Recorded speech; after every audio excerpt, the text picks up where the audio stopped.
Before I start this video, I want to get something out of the way real quick. At the time of filming this, the original writers of Avatar: The Last Airbender have just barely left the Netflix live-action series for creative differences. This has sparked a lot of debate online as to whether or not this was a good thing or a bad thing for the live-action remake. Me personally, I think it's an awful thing for them. And as evidence, I don't think you have to look any further than the subject of my video today, The Legend of Korra. As happens often with a lot of beloved TV shows online, fans are split on this one. And for the life of me, I can't really figure out why they're so split, because to me it seems pretty obvious that one of these things is not like the other. For the purposes of the video today, I want to focus specifically on The Legend of Korra and try and leave out The Last Airbender as much as possible. So without further ado, let's get into what the problems are with The Legend of Korra. Problem number one is that The Legend of Korra relies on unearned fan support in order to boost the show's quality overall. I know what I just said, bear with me, you'll understand what I mean. Now before you pounce on me too hard for showing Team Avatar originally in a Legend of Korra video, hear me out and give me a second, you'll understand why it is that I brought them up. The Legend of Korra lives in the house that The Last Airbender built, and so it's important to realize that there are going to be comparisons between the two stories. And one of those comparisons is whether or not The Legend of Korra actually deserves the level of notoriety it gets on its own. And I would argue that it doesn't. And I would argue that it's nearly impossible to say that The Legend of Korra doesn't benefit simply by being a sequel to the Last Airbender series. Now, while a lot of you may say that this is obviously, Jackson, of course, it's not going to be as original, it's a sequel, what I'm trying to say is that The Legend of Korra does not do story or character building anywhere near as good as Avatar: The Last Airbender. Let me show you what I mean. If I asked you to describe the essence or personality of Aang in just 3 words, you would all probably come up with a lot of different combinations of answers. However, I believe that a lot of your answers would be extremely similar to the ones that I would list. For example, he's gentle, he's fun, and he's brave. Uniformly, across the Avatar: The Last Airbender community, you will find those descriptors for Aang. What about Katara? She's the mother of the group. She's super determined in everything she does, and she provides a lot of hope when things go to crap really fast. Continuing the trend, let's do Sokka. Sokka, for all of his faults, is extremely loyal. He's also the laugh getter in the whole show as the goofy character, the one that gets everybody to just giggle. A lot of people will argue that Aang is the actual leader of Team Avatar, and I understand where they're coming from, but Sokka makes most of the tactical and general decisions of the group, and I think he's the oldest one by far. And so I would say that you would definitely have to put him as the leader of the group, just in my opinion. Moving on to Zuko, he's by far the most aggressive character on the entire show. The conflict within Zuko is actually what makes him such a good character, because you know by nature he's actually a very good person, but he has all these expectations that he's supposed to live up to that you know are actually really beneath him. And part of what makes Zuko so impressive is the fact that he's so powerful as compared to the rest of the characters in the show. Not to be too on the nose here, but Toph is extremely tough. Her toughness and her biting personality are part of what make her so endearing to us as an audience. Which leads me to my next point. Toph is super determined and super sarcastic, more than any other character on the show, including Sokka. Don't even fight me on that one, she's more sarcastic than Sokka. Problem number 2, The Legend of Korra has no sense of direction as a series. Something that a lot of fans don't really understand about how characters work is that characters have a goal, and there's an expectation that by the end of the series, or by the end of the book, or by the end of the story, they're going to meet that goal. That is an expectation, and once you fulfill that goal, you can now count the story, at least that portion of it, completed. That's how you measure progress. So when you look at Avatar: The Last Airbender, the series is extremely simple in its setup and actually extremely ingenious. Avatar: The Last Airbender sets up an overarching goal for the series that they continually work towards. That goal is fighting Fire Lord Ozai. One of the things you need to understand about the show in order to be completely enveloped in it and to understand it is that you need to understand the Avatar's purpose. The Avatar's purpose is to restore balance to the world, which has been thrown out of balance by the Fire Nation. Therefore, in order to truly become the Avatar, Aang has to take on Fire Lord Ozai, and once he has done that, you can measure his progress as complete. What this means is that once that's been done, you can go ahead and measure from beginning to that point the entire story and the progression of the character and determine how good of a job this story has done. So just to recap, the goal is to defeat Fire Lord Ozai. Once he's defeated Fire Lord Ozai, he can actually call himself the Avatar. In this way, they are linked together, and it makes it very easy for the audience to understand and measure themselves in terms of progress of the story, because they understand that Aang's progress is directly related to Ozai's fate. It's also important to understand that what makes side characters important to any story is their proximity to the main character and their roles in helping him complete his objective. This also makes it extremely important to understand that while Katara's story is important to developing Katara, Katara only matters as a character in terms of helping Aang defeat the Fire Lord. In the last season of Avatar The Last Airbender, Katara really resents Zuko because of his proximity to the Fire Nation, who was responsible for murdering her mother. This being the case, she doesn't get along with Zuko.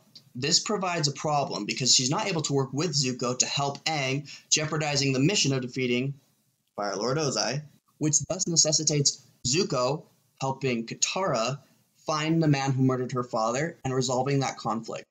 Zuko is alone, conflicted, and filled with rage, something that is the very antithesis of the rest of the Avatar team. So when Zuko joins Team Avatar, it shows you his progression from being a prince that was spoiled and pompous and thought that he could do everything on his own, becoming a member of the team. You understand how much more powerful Zuko is becoming, and also how much closer Team Avatar is to its goal of defeating, once again, Fire Lord Ozai. In very simple terms, think of it this way. Ozai is a destination, Aang is the boat, they're anchors. They enhance the experience and help him make the correct turns every once in a while, but they themselves do not make a story, and they are only important in order to get him to his destination. Therein lies the problem for Korra. Listen, you can really have your preferences about which Team Avatar you like better. Personally, I don't even think it's that much of a competition, but you can have your preferences. The problem comes in that because they rotate villains every single season of The Legend of Korra, there's really no destination for Korra to go to, which makes the entire journey seem kind of aimless, and a boat sailing with a whole bunch of anchors, so to speak, isn't really fascinating if there's nowhere to turn, if the analogy makes sense.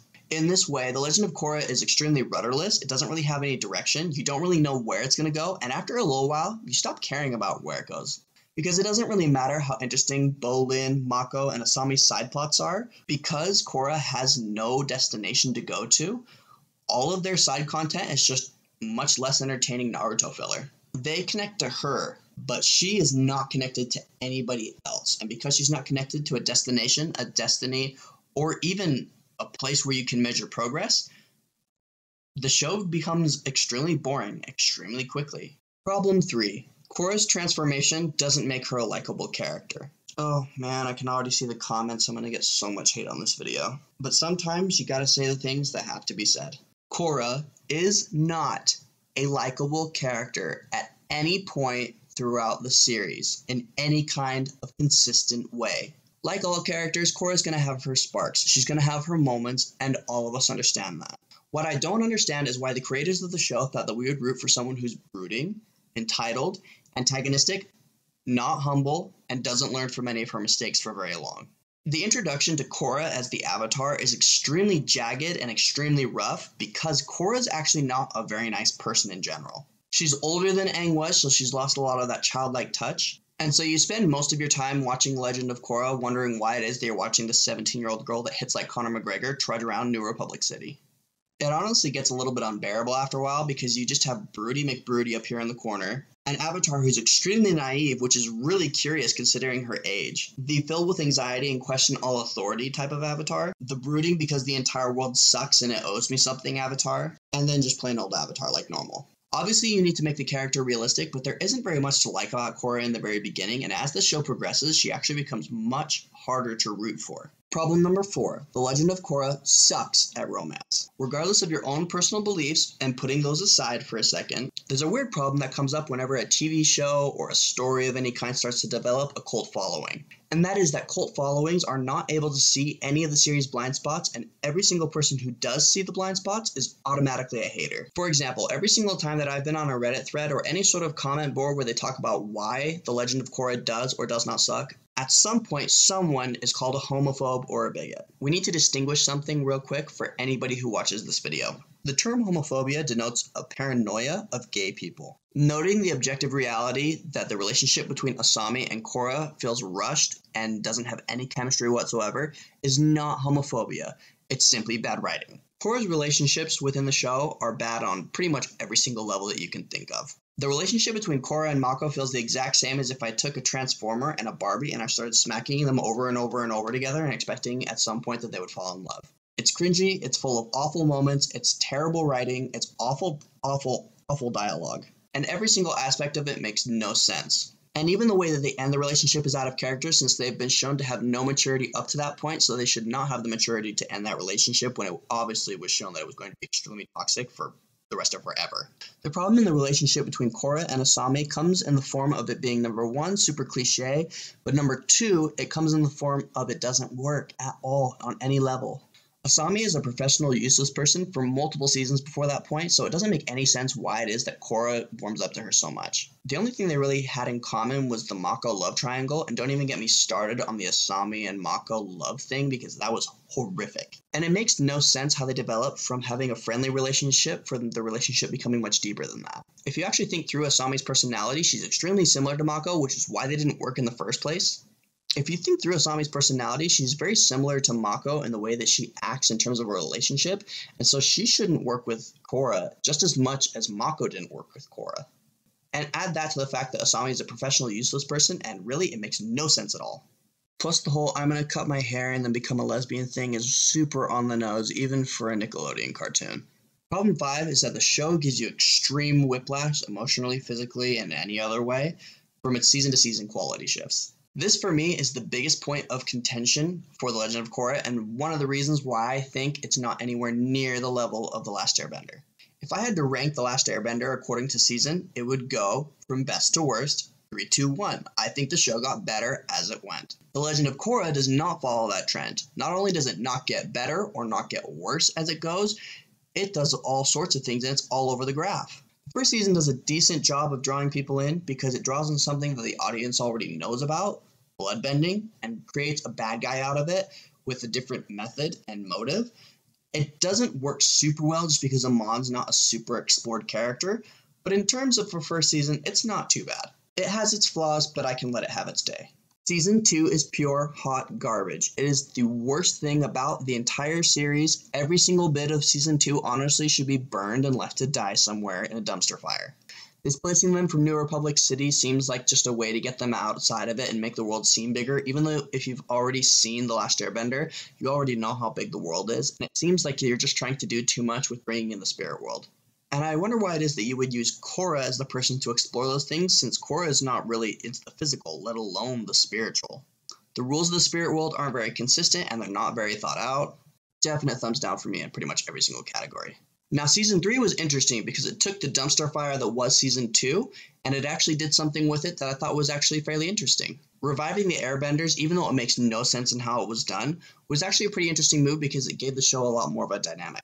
Zahir was actually a fairly interesting villain, and the final fight scene, while not anywhere near on par with something along the lines of The Last Airbender versus Fire Lord Ozai, it was decent. It was actually a pretty entertaining thing to watch, and I enjoyed the season. It had bigger flaws that would be more manifested in later seasons, but it really wasn't all that bad, and so honestly, I thought it was alright.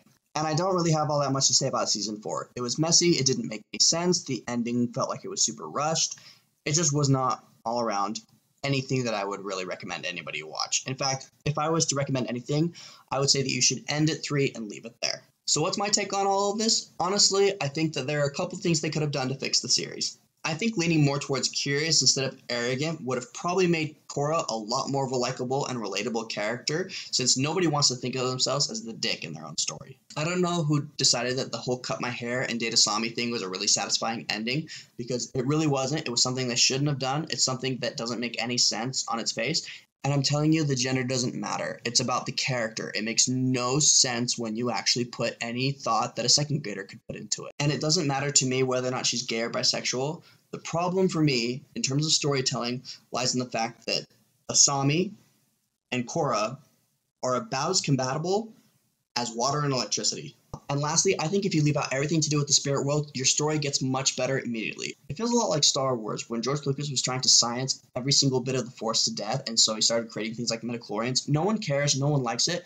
The draw to it is that we don't understand how it operates, unless talking about a very general sense, and so we don't want to hear about midichlorians. In the same way, we don't want to hear about the time tree. We don't want to hear about all of that. We don't want to have you battle each other with your meta avatars. We don't care.